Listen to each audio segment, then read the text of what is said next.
ರಾಜಕೀಯ ನಾಯಕರು ಆದಂಥ ಮನೆ ಎಸ್ ಎಂ ಕೃಷ್ಣ ಅವರು ಅಗಲಿಕೆ ನಮ್ಮೆಲ್ಲರಿಗೆ ದುಃಖ ತಂದಿದೆ. ಬಹುಶಃ ಇದೊಂದು ಅಘಾತವಾದಂಥ ಒಂದು ಸುದ್ದಿ. ಇಡೀ ಕರ್ನಾಟಕ ಜನತೆಯ ಒಂದು ಜನಮನ್ನಣೆಯನ್ನು ಗಳಿಸಿದಂಥ ನಾಯಕ ಎಸ್ ಎಂ ಕೃಷ್ಣ ಅವರು. ಅವರಿಗೆ ನಾನು ಭಾಳ ಒಂದು ಹತ್ತಿರವಾದಂಥ ಒಂದು ಸಂಬಂಧ. ಯಾಕಂದರೆ ಅವರು ಮುಖ್ಯಮಂತ್ರಿ ಇದ್ದಂಥ ಸಂದರ್ಭದಲ್ಲಿ 4.5 ವರ್ಷ ನಾನು ಪ್ರತಿಪಕ್ಷದ ನಾಯಕನಾಗಿ ಕೆಲಸ ಮಾಡಿದ್ದೀನಿ. ಹೀಗಾಗಿ ಹಲವಾರು ವಿಚಾರಗಳ ಬಗ್ಗೆ ನಮಗೆ ಅವ್ರಿಗೆ ಚರ್ಚೆ ಆಗ್ತಿತ್ತು ಸದನದಲ್ಲಿ, ಮತ್ತು ಎಷ್ಟೋ ಸಂದರ್ಭದಲ್ಲಿ ಅವರ ಸರ್ಕಾರಕ್ಕೂ ಮತ್ತು ಅವರಿಗೂ ಸಹಿತ ನಾನು ಹೆಚ್ಚು ಟೀಕೆಗಳನ್ನು ಮಾಡೋದಂತೂ ಉಂಟು.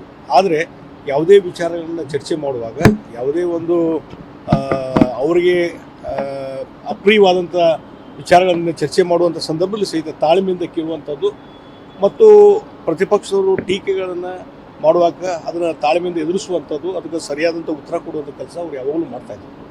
ಮತ್ತು ಬೆಂಗಳೂರಿನ ಬಗ್ಗೆ ವಿಶೇಷವಾದಂಥ ಕಾಳಜಿ ಮತ್ತು ಅದರ ಜೊತೆಗೆ ಇಡೀ ಕರ್ನಾಟಕ ಹೆಚ್ಚಿನ ರೀತಿ ಅಭಿವೃದ್ಧಿ ಆಗಬೇಕು ಅನ್ನುವಂಥ ಚಿಂತನೆ ಇದು ಎಸ್ ಎಂ ಕೃಷ್ಣಲ್ಲಿದ್ದದ್ದು ನಾನು ಆ ಸಂದರ್ಭದಲ್ಲಿ ನೋಡಿದ್ದೇನೆ.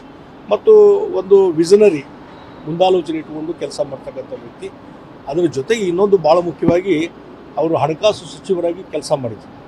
ಆ ಸಂದರ್ಭದಲ್ಲಿ ಅವರೇನೊಂದು ಆರ್ಥಿಕ ಶಿಸ್ತು, ವಿತ್ತೀಯ ಶಿಸ್ತು ಅಂತ ಏನಂತಾರಲ್ಲ, ಬಹುಶಃ ಅದು ಕಾನೂನು ಆಗಿದ್ದು ಅವರ ಅವಧಿಯಲ್ಲಿ.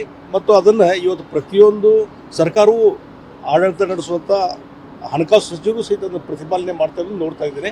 ಹೀಗಾಗಿ ಆರ್ಥಿಕ ಶಿಸ್ತನ್ನು ಕಾಪಾಡಿಕೊಂಡು ಉತ್ತಮ ಆಡಳಿತ ಹೇಗೆ ಕೊಡಬೇಕು ಅನ್ನುವಂಥದ್ದು ಉದಾಹರಣೆ ಇವತ್ತು ಎಸ್ ಎಂ ಕೃಷ್ಣ ಅವರು.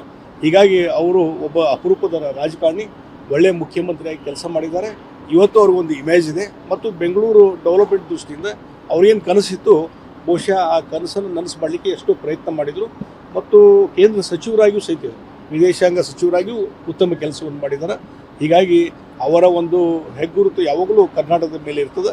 ಅವರ ಅಗಲಿಕೆ ರಾಜ್ಯ ರಾಜಕಾರಣಕ್ಕೆ, ರಾಷ್ಟ್ರ ರಾಜಕಾರಣಕ್ಕೆ ಭಾಳ ದೊಡ್ಡ ನಷ್ಟ ಅನ್ನುವಂಥ ಮಾತನ್ನು ಹೇಳ್ತಿದ್ದೀನಿ.